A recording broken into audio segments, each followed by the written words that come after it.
Merci beaucoup, ma sœur, pour votre accueil. Merci pour votre invitation. Vous savez bien que pour moi, quand la vie religieuse fait une demande, elle a toujours la priorité. Étant religieux moi-même, je crois beaucoup dans la vocation religieuse.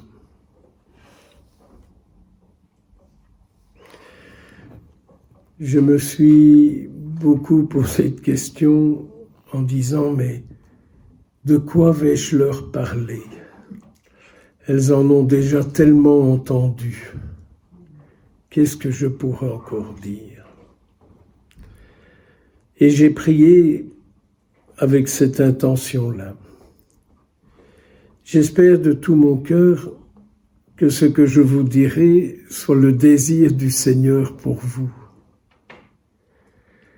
La prédication, c'est essayer de dire ce que le Seigneur désirerait vous faire entendre.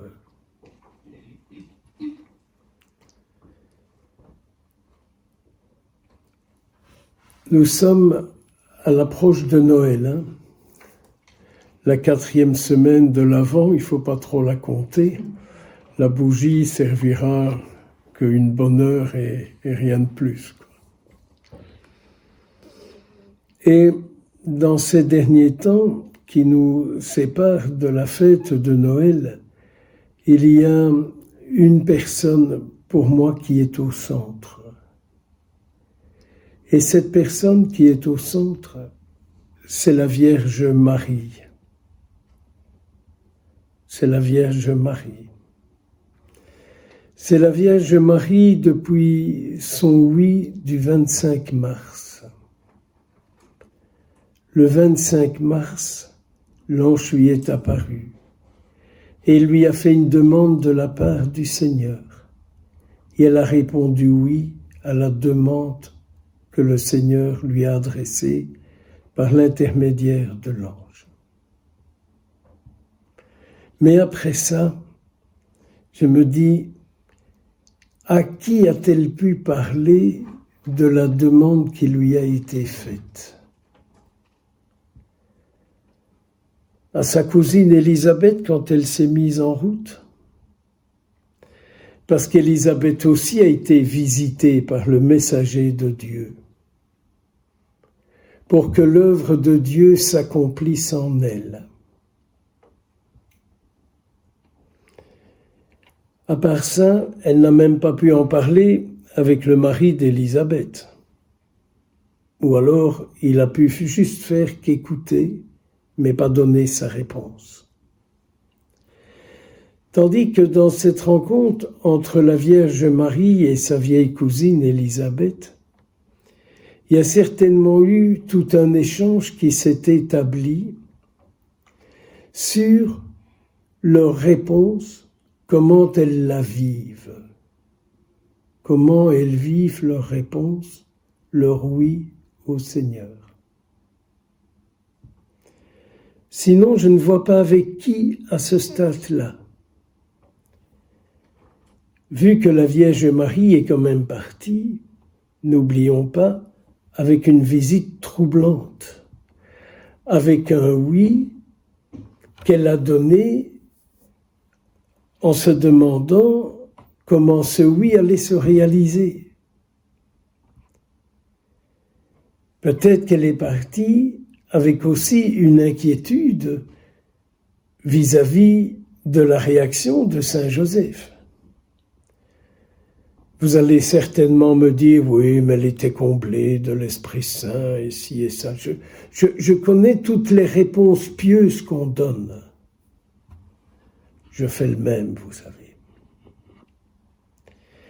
Mais quand même, ces deux femmes, quand elles se sont rencontrées, elles ont certainement échangé sur la visite de l'ange, ce que ça a provoqué en elles, ce que ça aura bouleversé en elles, et comment elles font pour assimiler cette demande de Dieu. comment elles assimilent la demande que Dieu leur a faite à toutes les deux. Comment? Elles ont dû dire qu'elles ne s'y attendaient pas. Peut-être aussi qu'elles ont du mal à imaginer le oui qu'elles ont donné, vers où ce oui va les conduire. À quelle réponse? À quel risque? À quel comportement?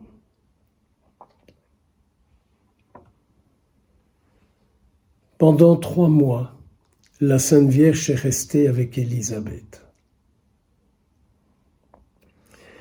Je suis certain que toutes deux ont dû échanger sur la puissance de Dieu quand quelqu'un lui dit oui. Et qu'elles ont dû se dire, c'est quand même dommage qu'il n'y en a pas plus qui disent oui, pour que la puissance de Dieu puisse se réaliser. Méditez un peu ça. Et pourquoi pas, ramenez-le à vous aussi. Un jour, vous avez dit oui. Avec qui avez-vous pu parler de ce oui pour que l'œuvre de Dieu se répande en vous et devienne une réalité pour vous? Une réalité de plus en plus joyeuse et heureuse. Le oui à Dieu. Comment est-ce que et avec qui j'ai pu en parler pour que le oui que je lui ai donné se répande dans tout mon corps, dans tout mon être, dans toutes mes pensées, dans toutes mes paroles. Ça, c'est vraiment, à mon avis, ce qu'elles ont vécu pendant 3 mois. Peut-être que lors de visites qu'Élisabeth a reçues, peut-être qu'avec les gens qui sont venus la voir, peut-être que là aussi, il y a des échanges qui se sont passés. Mais les deux qui ont dit oui à Dieu et qui ont parlé ensemble de ce oui, ont fait d'elle que leur vie soit d'une fécondité immense. Pourriez-vous appliquer cela à votre propre expérience personnelle de votre oui que vous avez donné in illo tempore, peu importe quand? Je me répète, car le oui donné à Dieu, qui se répand dans tout notre être, c'est pour que l'être, la volonté de Dieu soit présente dans le monde. Notre vie porte aujourd'hui comme souci la présence de Dieu dans le monde d'aujourd'hui. Puis la voilà qu'elle repart. Après être restée 3 mois avec sa cousine Élisabeth. Elle repart, il faut trouver Saint Joseph. Elle savait bien que le Seigneur arrange les situations. Mais entre savoir que le Seigneur arrange tout et faire l'expérience du comment Dieu s'est arrangé, s'est pris pour arranger cette situation. Connaissait-elle suffisamment Saint Joseph pour être certaine qu'il allait écouter le désir, la volonté de Dieu? C'est facile de dire « Ah, mais vous savez, mon père, ne vous tracassez pas, le Seigneur arrange tout. » Mon Dieu, que 2 fois j'ai déjà entendu ça. Le Seigneur arrange tout. À condition que l'autre accepte la manière dont le Seigneur arrange la situation. Sommes-nous toujours d'accord avec la manière dont il s'y prend? face à ce que nous vivons aujourd'hui? Ne sommes-nous pas parfois un peu irrités? Le Seigneur, à certains moments, ne nous irrite-t-il pas un peu? Quand on voit les guerres, quand on voit les difficultés, quand on voit l'absence des vocations, quand on voit les églises qui, au lieu de se remplir, se vident, et nous disons « Oh, mais mon Père, faut pas se tracasser, le Seigneur arrange tout ». Pour que le Seigneur arrange quelque chose, il faut que ceux à qui il s'adresse l'écoutent. Que me dit le Seigneur Dieu? Que me dit le Seigneur Dieu? N'est-ce pas l'attitude de Saint Joseph après qu'il ait été visité dans son songe? Le Seigneur, il l'a accueilli et il a compris que c'était lui qui arrangeait la situation. En vous le disant, je me fais le grand reproche de prendre trop peu de temps pour écouter le Seigneur dire « Voilà comment j'arrange cette situation ». Nous sommes toujours occupés de faire des projets, de faire des plans, de faire des chapitres, de faire des réunions. Après avoir chanté le Veni Creator sans doute, mais sommes-nous suffisamment à l'écoute?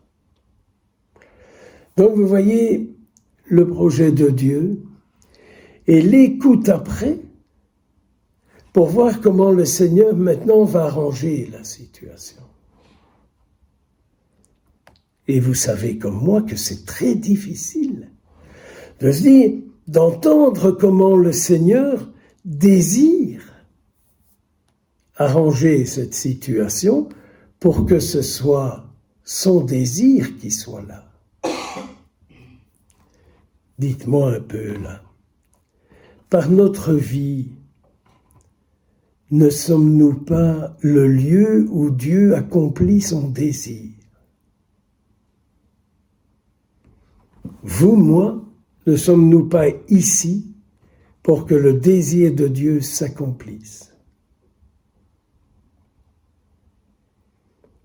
Que de fois j'ai déjà pensé, j'ai déjà dit, quand allons-nous arrêter de dire au Seigneur ce qu'il doit faire? Quand allons-nous arrêter ça? Il est quand même grand temps qu'au lieu de demander au Seigneur qu'il arrange la situation, d'encore arriver à nous offrir et que par nous, il puisse accomplir sa permanence là où nous sommes. Parce que tant que nous sommes ici, nous portons le désir de Dieu. Le désir de Dieu, c'est la venue de son Fils. Le désir de Dieu, c'est la venue de son Fils, le Sauveur du monde. Voyez donc l'annonciation, vous voyez la visitation, vous avez Saint Joseph, et puis ils vivent tout un temps, peut-être en se disant, eh bien, préparons-nous à l'accueillir. Ils ont peut-être cru à une fin de grossesse paisible, pour l'attendre paisiblement, excusez-moi, pour attendre paisiblement qu'il apparaisse au jour. Non, ça ne s'est pas passé comme ça. C'est le recensement de Quirinus et ils se mettent en route. Ont-ils rouspété sur ce bouleversement de projet comment ont-ils réagi? Ça nous amène à nous dire, nous, comment nous réagissons? Ils se sont mis en route, peut-être avec quelques affaires, je n'en sais rien. Mais ils se sont mis en route pour aller à Bethléem. Ils sont repartis dans une inconnue. Dans une inconnue. Et ce n'est pas parce qu'on dit oui à Dieu qu'on est libéré de son devoir de citoyen sur la terre. J'ai pas dit d'obéir au monde, mais on a un comportement à avoir dans le monde tel qu'il est. Et donc il se met en route pour aller à ce fameux recensement. Elle devait peut-être parler à Saint Joseph de ses contractions, de ses douleurs physiques.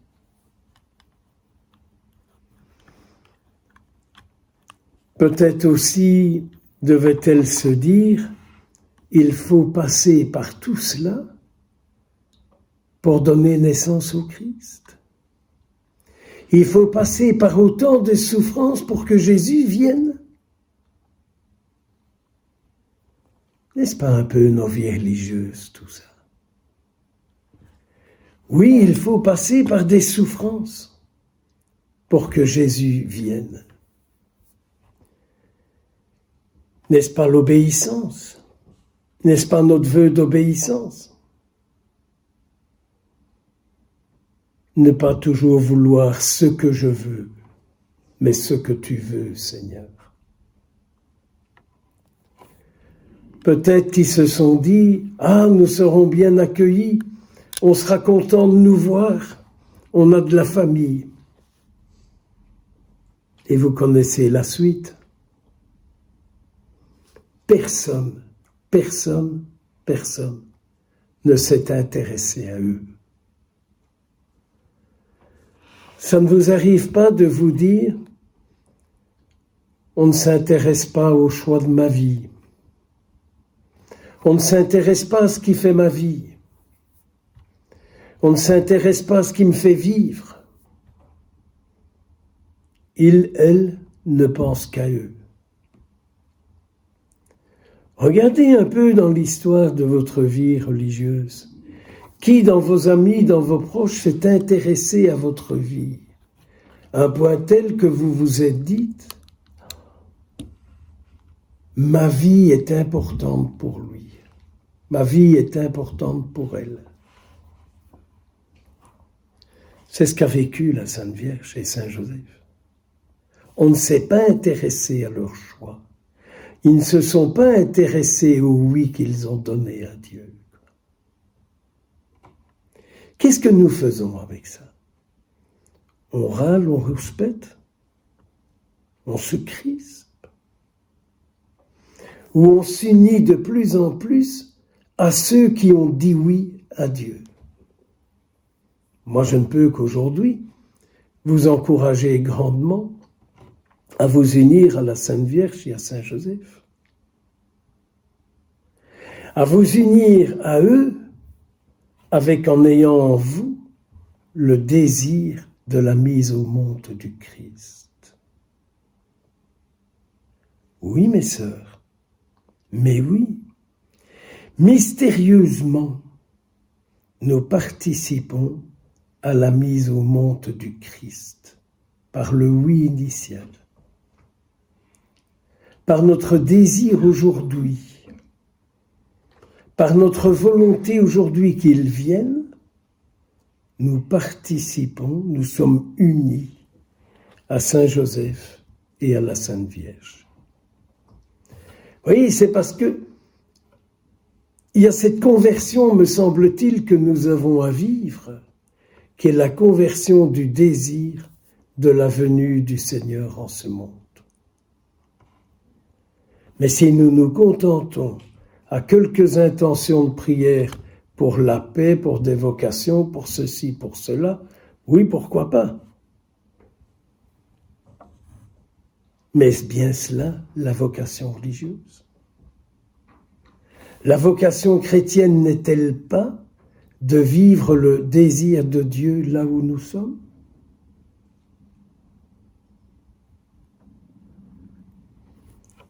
Les voilà en route.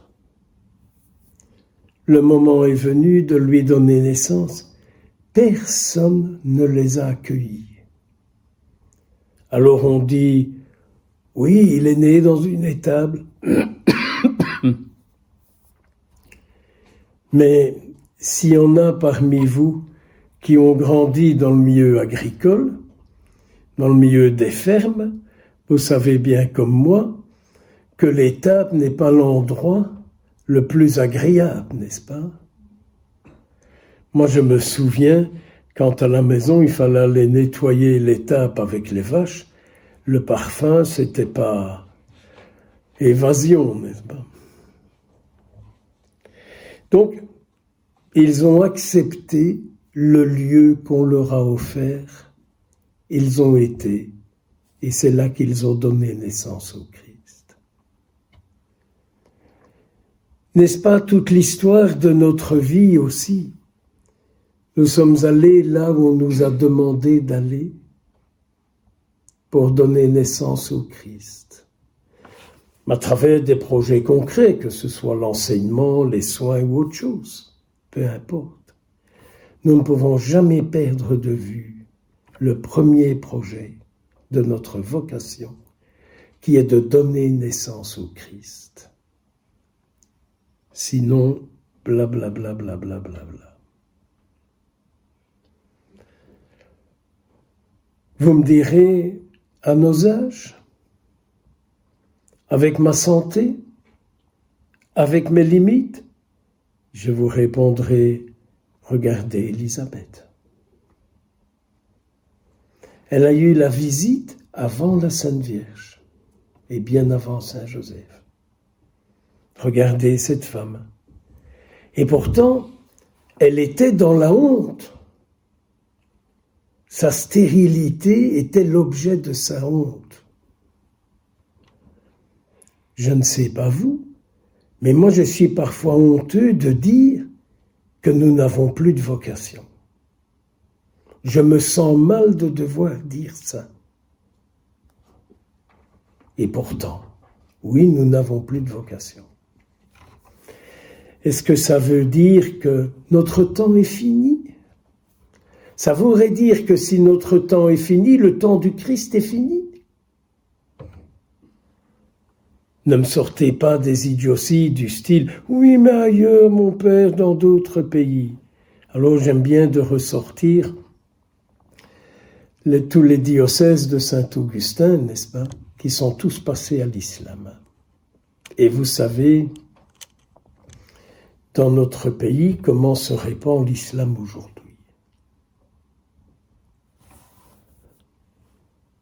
Prenons à cœur notre union à Saint-Joseph, à la Sainte Vierge, à la prophétesse Anne, à Sainte Élisabeth. Prenons bien ça en compte, notre lien avec eux, et surtout avec cette femme Élisabeth qui au fond a été relevée de ce qui faisait sa honte. Y a-t-il pas là quelque chose que nous avons à chercher? Comment retrouver une fécondité? Qu'est-ce que vous attendez, vous autres? Comme je dis parfois aux gens, je suis plus proche de la boîte que du berceau. Mais je crois que je ne suis pas le seul. Hein. Mais ça ne nous empêche pas d'être. Ça ne nous empêche pas d'être. Et c'est quand même étonnant, les visites qu'ils ont eues, les petits bergers. Ces fameux petits bergers qui cherchaient où trouver le Christ, où trouver le sauveur de leur vie, où trouver la présence de Dieu, où trouver le sauveur de leur vie. Ne pourrions-nous pas faire de nos vies aujourd'hui, l'offrant au Seigneur et lui dire « Mais qu'on vienne chez moi pour te trouver ». Vous n'avez pas envie de dire ça au Seigneur. On peut venir chez moi pour te rencontrer. Chez moi, Francis Gossens, chez chacune de vous. Dire au Seigneur, on peut venir chez moi pour te trouver.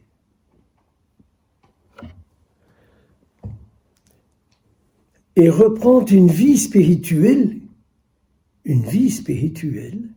c'est-à-dire reprendre une vie fécondée par le Seigneur. Car c'est lui qui rend nos vies fécondes. Attention, entre les prières récitées, les prières dites, et une vie d'union qui rend nos vies fécondes. Surprise de Saint Joseph, surprise de la Sainte Vierge, de voir les petits bergers qui sont là et qui viennent dire « Ouf, maintenant on l'a trouvé ». Moi je suis mal de voir les gens qui courent partout pour trouver le Sauveur de leur vie. Ils y mettent de l'argent, vous savez. Regardez un peu toutes les démarches que les gens font pour trouver celui qui va donner de la vie à leur vie. Parce que Jésus est bien celui qui donne de la vie à nos vies. La vôtre, la mienne. C'est Jésus qui donne de la vie à nos vies. Oh mes sœurs, recevons ces bénédictions. Mais recevons ces bénédictions. Portons ce souci-là. N'est-ce pas ça la fête de Noël? N'est-ce pas ça notre oui? N'est-ce pas cela que nous désirons? À vous de voir. Ils sont là. Premier moment, ce sont ces petits bergers. Dieu sait si on en a beaucoup parlé et qu'on a inventé toutes sortes. Et puis il y a les mages. Oh, c'est tellement beau, n'est-ce pas? Ils sont venus de loin. Mais les mages sont une bonne nouvelle pour nous aujourd'hui. Ils ne se sont pas contentés, ils n'étaient pas complets, parce que uniquement intelligents et riches. Il leur manquait l'âme de leur vie. Il manquait de donner une âme à leurs réflexions, à leurs actions, à leur raison d'être.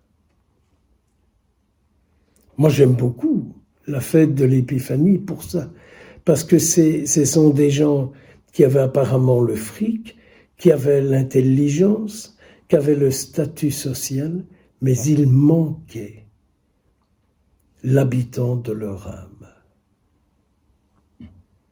Ils se sont rendus compte qu'en découvrant, en suivant cette étoile et en allant le voir, lui présenter tout ce qu'ils étaient, ils allaient repartir libérés d'un grand poids. Ce manque qui fait souffrir tant d'hommes et de femmes, le manque qui est l'intériorité, l'être profond qui leur manque, pour qu'ils puissent vraiment être accomplis. Aujourd'hui, on est dans une société où l'être humain croit qu'il est accompli par ce qu'il possède, par son statut, par son métier, par sa fonction ou par son esthétique. Alors là, on pourrait parler beaucoup de tout ce qu'on fait au niveau esthétique, n'est-ce pas? Les épluchures, quoi. Mais l'intériorité. L'intériorité, je me rends compte que pour beaucoup de gens, ils sont heureux quand ils sont en compagnie de personnes qui sont unies au Christ. Il n'y a que ces gens-là, excusez-moi, qui rayonnent une paix sincère et véritable. Noël, c'est la naissance de Jésus, le prince de la paix. Et ce fameux chant que nous chantons chaque année, un peu partout, il est là le sauveur que le monde attend. Mais le sauveur que le monde attend, c'est en nous aujourd'hui. C'est par nous aujourd'hui qu'il est là. Voilà, mes sœurs, quelques réflexions que je vous invite à porter, qui rejoignent la raison pour laquelle le Seigneur nous a mis sur la terre. Je redisais encore hier à un monsieur que j'avais en accompagnement, retrouvez la raison pour laquelle Dieu vous a mis sur la terre. Eh bien, vous comme moi, retrouvons cette raison-là et nous retrouverons toute notre fécondité. Notre fécondité, je me répète et je resterai là-dessus, notre fécondité est le résultat de notre lien avec le Seigneur, avec sa Sainte Mère, avec Saint Joseph. Notre fécondité, elle est là. Alors arrêtons de nous lamenter. Arrêtons de nous lamenter. De toute façon, la lamentation n'est pas un don du Saint-Esprit. Confions-nous à la Vierge Marie. Je vous salue Marie, pleine de grâce. Le Seigneur est avec vous. Vous êtes bénie entre toutes les femmes, et Jésus, le fruit de vos entrailles, est béni. Sainte Marie, Mère de Dieu, priez pour nous pauvres pécheurs, maintenant et à l'heure de notre mort. Amen. Que le Seigneur vous comble de ses bénédictions, qu'il vous rende heureuse dans votre vocation, que vous puissiez découvrir ce qu'aujourd'hui de vous il attend. Au nom du Père, du Fils et du Saint-Esprit.